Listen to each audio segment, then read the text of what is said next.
Mandy Boardman suddenly starts waking up in the mornings with a very strange feeling. I felt like maybe I had sex the night before, but I knew that I didn't because I didn't remember it. And she's never had sex with her husband that was so forgettable. A lot of these times, I truly thought I was crazy. I thought I was losing my mind. Is it all in her head? I see myself in horrible positions, horrible things happening to me. Mandy's nightmare will become one of the most controversial cases a jury has ever had to decide.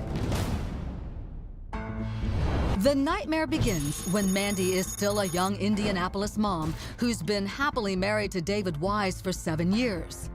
We were parents, we were busy, we were just typical people, living everyday lives.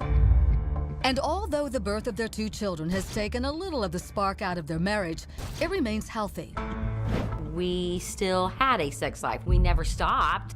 But Mandy is baffled when she notices morning after signs of sex she can't remember having, and that David says never happened. He looked at me like I was crazy. Like, why are you upset about this? Of course, I probably look like an insane maniac.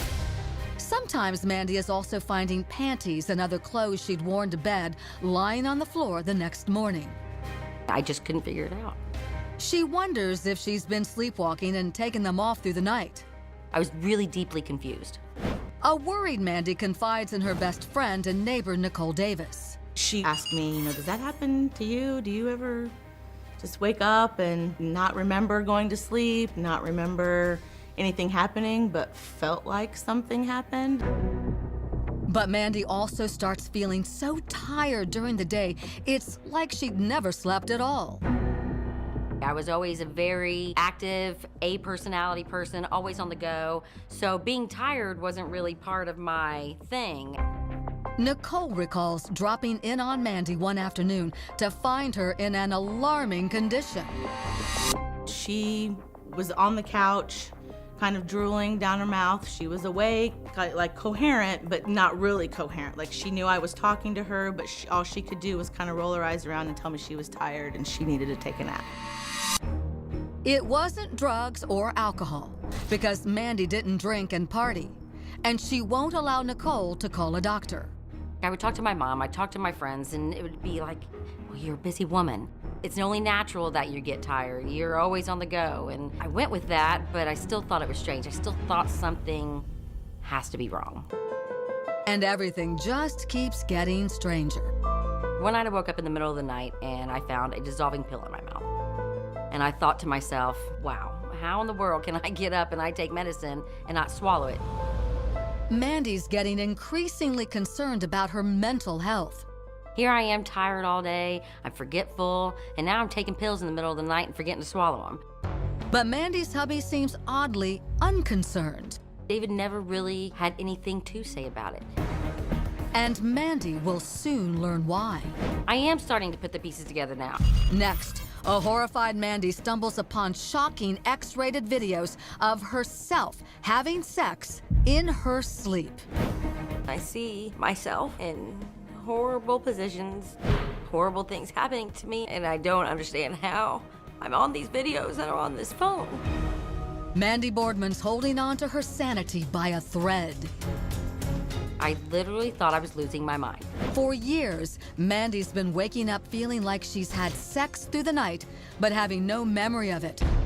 Finding panties that she'd worn to bed lying on the floor the next morning with no idea how they got there. Feeling so tired through the day she could barely function. I knew something was going wrong. Mandy's finally about to discover to her horror what it is. I am starting to put the pieces together. A light literally goes on. I ended up waking up in the middle of the night and finding my husband over me with a flashlight. I'm asking what's going on. I'm watching my husband run from my side of the bed over to his side of the bed. I go over there and I see him stuffing something under the mattress. What's under the mattress? Nothing. What's under the mattress? Nothing. I'm gonna get what's under the mattress, so I go for it. We had a little physical toss. Eventually, I got what was under the mattress. I look at it and there was a vial and an eyedropper. And I'm like, what is this? Nothing. No, you had this. What is this? You're trying to hide this. What is it?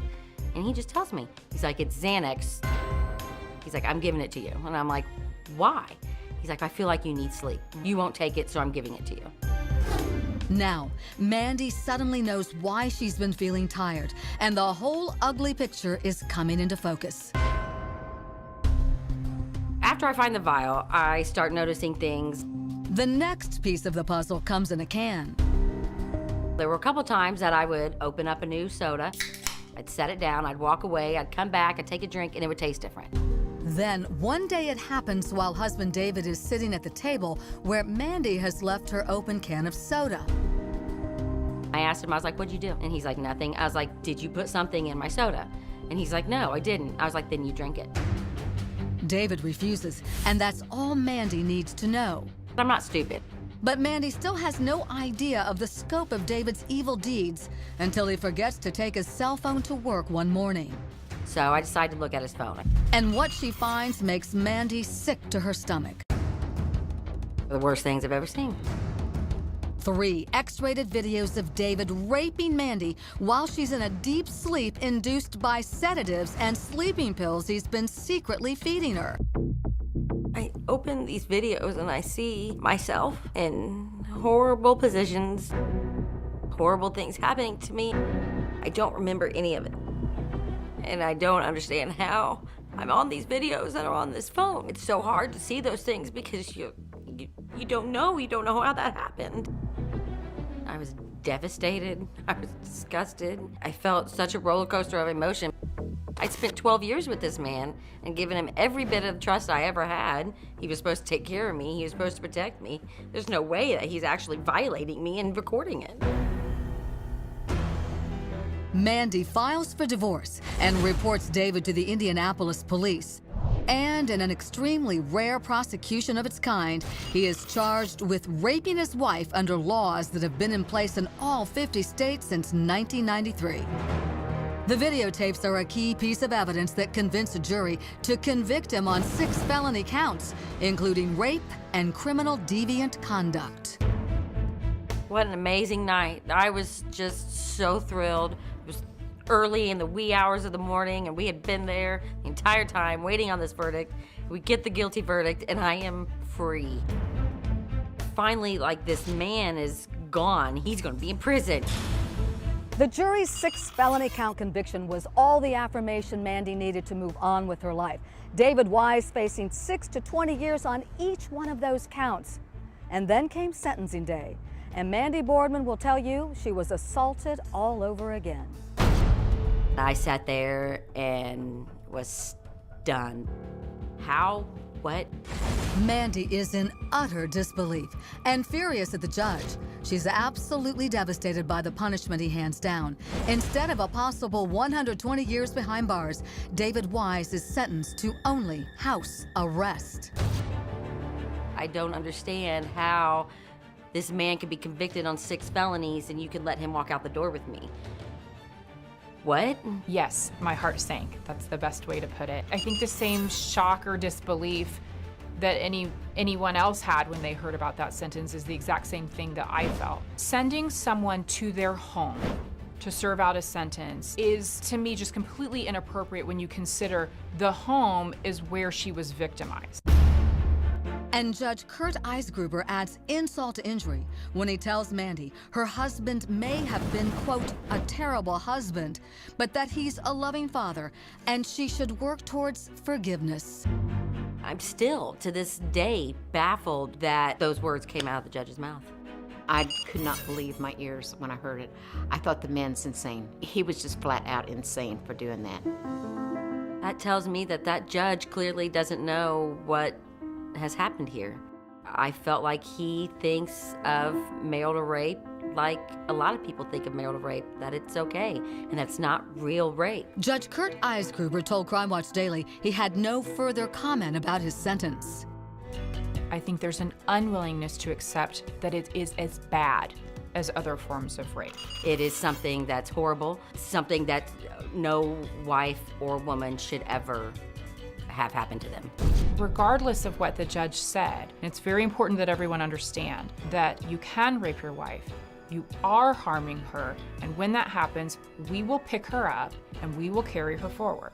We reached out to David Wise, and he told Crime Watch Daily he did not want to speak with us. And why he committed such atrocities on Mandy remains a mystery. So does the judge's sentence. I don't know that he was ever able to give any reason that would have made sense to people like you or I. And not knowing if she will be safe from Wise when he has served his 8 years of house arrest is why Mandy's nightmare is still not over and may never really end.